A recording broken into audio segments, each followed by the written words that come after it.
আল্লাহর কসম করে গোলা, যদি শেখ হাসিনা গায়ে হাত দেওয়ার চেষ্টা করে, আগে আমি আসাদ আলী জীবন দেবো, আমি আগে জীবন দেবো, তারপর শেখ হাসিনা গাঁত হাত দিতে হবে। শেখ হাসিনা দেশে উন্নত করছে, ও আমাদের দেশের মাও। তাহলে একবার না 3বার শেখ হাসিনাকে মারার প্ল্যান করছে।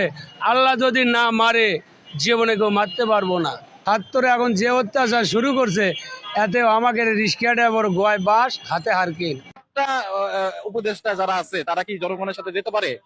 ইভেন এখন যদি কোনো উপদেষ্টা বের হয়, মানুষ সাধারণ পাবলিক কিন্তু চেতে আছে, সাধারণ পাবলিক কিন্তু খুব খারাপ অবস্থায় আছে, উপদেষ্টাকে ছাড় দিবে না। কারণ তাদের কোনো অবনতি বা তাদের কোনো কন্ট্রিবিউশন এই বাংলাদেশে আমি দেখতেছি না এই 3 মাসের মধ্যে। না পারলে ছেড়ে দেখ, কোনো দোল আসুক, সাধারণ পাবলিক তো সেটাই চায়। আমরা যদি এখন না খেয়ে পড়ে থাকি তাহলে তো হবে না। ছাত্ররা কোনো ভালো কাজ করে নাই, এটা ছাত্র নামে একটা বন্ডামি ওনারা শুরু করছে। এই বন্ডামিটা বন্ধ করলেই দেশটা ভালো হবে।